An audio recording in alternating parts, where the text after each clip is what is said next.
Basically, I got like a 40 millisecond role in Sex and the City. It was a big role. It was a role. It was a very prominent role. Plot of the scene was my role. I was a loud guy who was basically being rambunctious. Can I impersonate your role on it? Go for it. It's like, first class!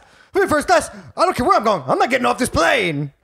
Why you made me like a I don't know. I ain't getting off this plane. I don't know why. I made you a little blacker than you are. I ain't getting off this motherfucking plane. But I just like, how do I get more emphasis? How do I get more emphasis? I was like, okay, go into it. It's the thing that you made me redneck because I was wearing a Tom of Finland jacket. Right. By the way, which is the most left-wing thing in history. So yeah, I was Foghorn Leghorn Black Edition, of course. You were like a rambunctious millennial. yeah, loud guy on the stoop, annoying Carrie Bradshaw, the main character of Sex and the City, because I was being so loud outside. So it was a wild thing. My thought about that was that wasn't scripted, and that was actually literally you just interacting with extras, and then they're like, let's just capture this guy and make a scene out of it. That's how good I am at acting. No. Because those lines are terrible. They're not even really good lines.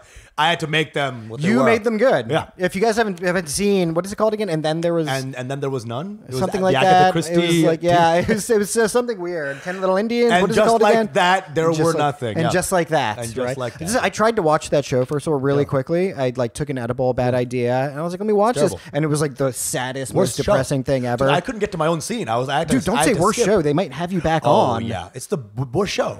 It's the best show. It's the worst show. It's a great show. I can't lie. It's a fine show, but people are hating on it because of fan service. It's a new show that's a reboot. Shit's going crazy. Yeah, not as funny as the original. I was a huge fan of the original. Very funny fucking show, the original one. So what happens after that fucking role?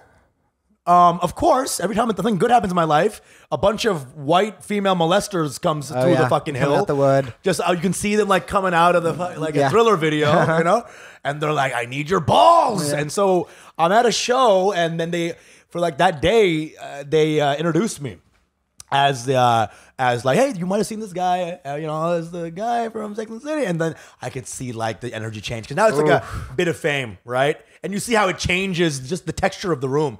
I walk up, bro. There was like a lady in the front, like literally just like doing this, like the entire show. That? I don't even know, What dude. is that? Fame, dude. It's like a tick. In their mind, fame, bro. They don't even become people anymore. They become almost like not even real. So like as I was doing the joke, she kept going like.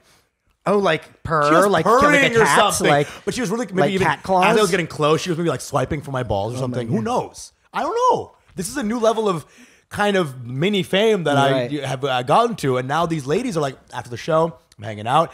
This girl again just fucking squeezed my butt. I'm sitting on the butt. I don't even know how she found my butt. I'm sitting on a stool. I don't even have a big butt. And you're skinny too. I have no butt. She went underneath. She found it. She went to the. She went in like a proctologist, found the butt, and explored it. Doctors in the office today. Yeah. And you just like, and then I look and she's like walking away. Oh, and I don't know. So that was like an assault. It was an assault. That wasn't like, hey, let me try and court this guy awkwardly. This wasn't, that hey, was what's like, up? And let then me grope this come guy. on in. And hey, wouldn't it be crazy if we took our clothes off? It was like, hey, squeeze. Anyway, you look great, tiger. And then walks out. And I don't even know if that's the phrase that white people use. But this is just for like a 30-second role. It was very prominent. Yeah. You looked good. But here's the thing I did. But here's the thing: is like, imagine if you're like a second, like a star, like the main, or even a supporting, or even you have more than 2 scenes.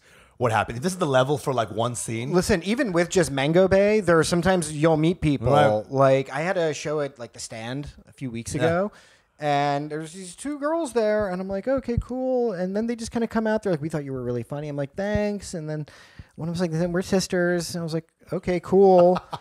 And she's like, she came to see you. And I was like, oh. And she's like, yeah, I'm Mango Bay Podcast. I'm like a new fan, and I came specifically to see you. And I was like, this is deeply uncomfortable, actually. Right. It felt invasive in a way. And I'm not nearly at the level you are of stardom, I've got, 6K on IG? You're it's coming, though. It's coming. You're like 56. You're I'm out there. We're both going. But the idea, the vibe's already there. You have to deal with a lot more. I don't even know how you deal with it at the volume that you deal with it now. I just bend over and you say, just take it have at this point. Bertha. You know what I'm saying? Get party on, Excellent. Well, but here's the thing. It's like, I'm a fetish, becoming fetishized in a way. But also, I'm like, I'll get mine, that kind of thing. Yeah, of course. Right? No, I get it. And I did, of course, sleep with that woman because I was like, let me take this crumb, and yes, of course. Of course. Every time it happens, I do. And it's like, dude, like, if a white woman's going to finger you, you're getting fingered. You made that sound like such a proverb. You know If a white woman's gonna finger you, son, you're getting fingered. That was Confucius, I think, back in the day. The river runs east and the finger runs north into your butt. It's just like, dude, these people are not even real. They're just like specters of humans when they interact with you. Yeah. They're not bringing their humanity into this. Well, what is it about you and them where their first instinct, because this has happened to you now several times, where their first instinct is to try and peg you? And dude, I guess my butthole as opposed to like grabbing you by the, dick or something. My butthole is probably, that suitcase in Pulp Fiction where you open it and it's light coming out? Yeah. That's what I think my butthole is. It's got the Holy Grail. It's got the Holy Grail inside. Yeah, something is there for these white people. And you know what? Keep trying, all right? The race is on. That was my jungle story. Literal assaults. More assaults. More assaults. And just what I have feelings. I mean, guys, let's not just make the. Yeah, I feel like this isn't even comedy Don't anymore. Rape me? Guys, can you stop assaulting my boy? I'm the opposite of the Nirvana song. Don't rape me, please. Yeah, right? I mean, just leave him alone, guys. Leave him alone. Okay. Unless you're like hot as fuck. Huh? Okay. If you're like hot, yeah, that's fine.